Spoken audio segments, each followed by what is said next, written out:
The Parramatta Eels take on the St George Illawarra Dragons.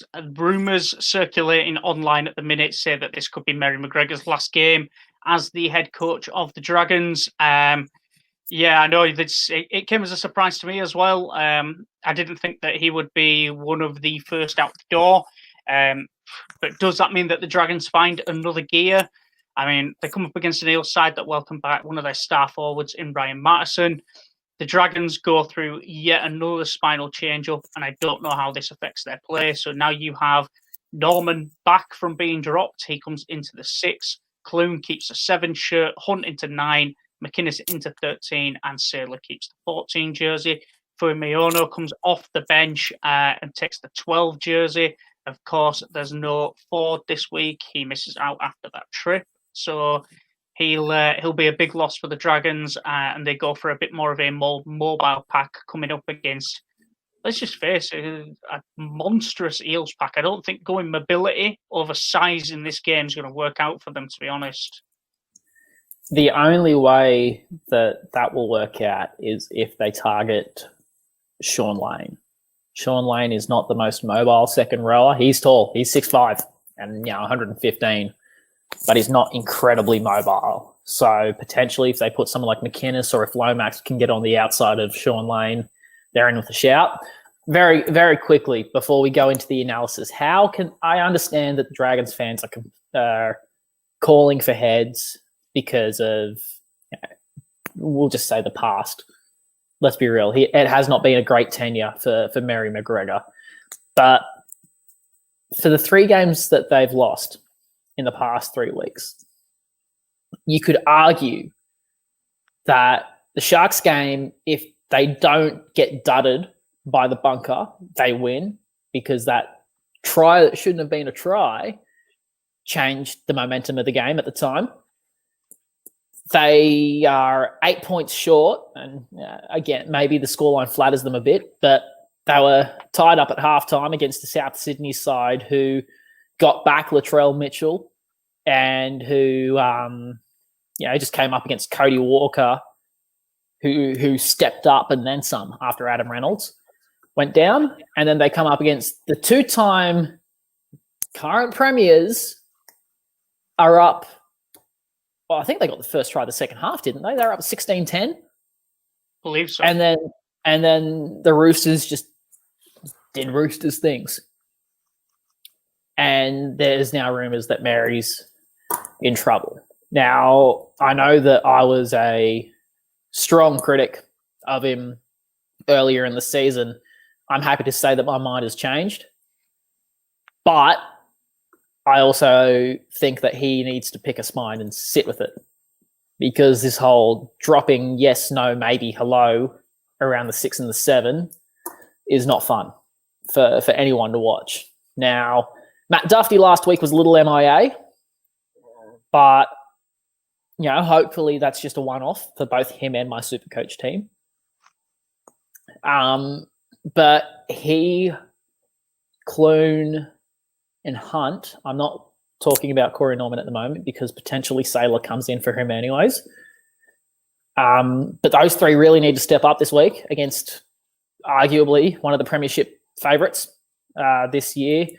Para were very, very lucky to get the win last week in the breaststroke against the Sharks. It was not pretty watching. I'm kind of glad that I missed that game. But as you mentioned, they do get Ryan Mattison back, and you could argue that between Parramatta and the Panthers, both of those sides have the best forward pack in the comp at the moment. Again, you know where I'm going, Matt. I'm going Parramatta. There is no if, and, or but about it. I don't need to analyse why. This is just me being a biased Parramatta fan. But in terms of an actual tip, I'll let you go first on this one because I have an idea for a value bet, but I need to check its value first. Okay, then. Yeah, so, I mean, it's an easy pick for me as well. Eels, I'm going to go 13 plus on that one. I'm not sure what the handicap is. Maybe some value in that if they give you it at evens. I mean, the Eels are impossible to look past in this one, just because they've got such a dominant pack. Their backs are running the show basically, off the back of the forwards laner platform, and their spine hasn't had to go through much of a change up. Whereas the Dragons, it's a new iteration of a spine every single week. You know, Dufty was dropped earlier in the season. He's now your first choice fullback.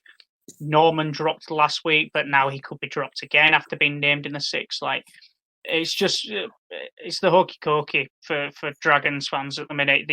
Players in, players out, and the spine just changes non-stop, and that just gives you no confidence. I mean, you're missing Paul Vaughan as well, so you lose some size there. It means you bring Josh Kerr back into the starting forward pack. You lose that impact of him coming on and really shaking up a forward pack.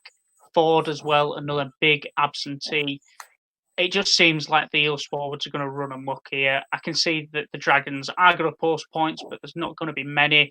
So I'd say take the Eels on the race to 20 points. The reason that I don't go for them on the race to 10 is because the Dragons have a habit of starting quickly and really busting out early. But I think that overall the Eels come out, take them on the race to 20, take them on a 13 plus.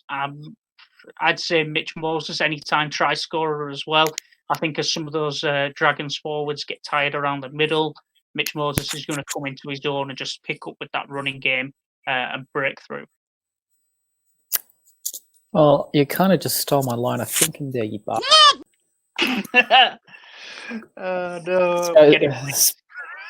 Suppose I was due for that after stealing your thunder last week. Parramatta 13 plus at $2. Moses $4 anytime try scorer. The race to 20 at $1.49. If you feel ballsy and multi them all together, it's $6.50 for you, Mr. Wright.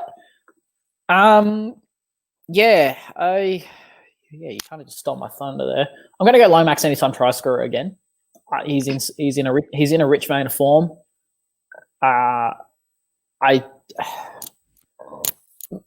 It's hard to kind of pick one here in terms of a try scorer. You could go Sevo and Ferguson, whoever lines up against Ravalawa, and arguably whoever lines up against Sevo, I think will probably go in. Now, in saying that, it is projected to rain on Friday, and at 8 o'clock when the game starts, it is a 75% chance of rain. It's not meant to be heavy, but it's going to be rather annoying. And I mean, we saw last week what Parramatta play like when there's any sort of precipitation around. Never mind a shower or a pond for that matter. So I'm going to preface this by saying that this one's not an official tip, but if it's raining, the under is 40.5. I would hit it. If it's not, this game is going to be points galore. I would argue that the over is good value. Actually, not. Screw it. I'm going to take a risk. We're going to go over 40.5. Lomax anytime try scorer. You know what? Fergo's going to break the duck as well. Fergo Lomax over 40.5. And if I add Parramatta just on the head-to-head, that's 10.25 for a multi. So that is what I'm going to throw in as my tip, and we're going to save a little bit of time at the end, Mr. Wright. I'm using this as my value tip of the week as well. Yeah. There are only three certainties in life: death, taxes, and you tipping Lomax anytime try scorer. Oh, come on. At 280, I cannot argue with that.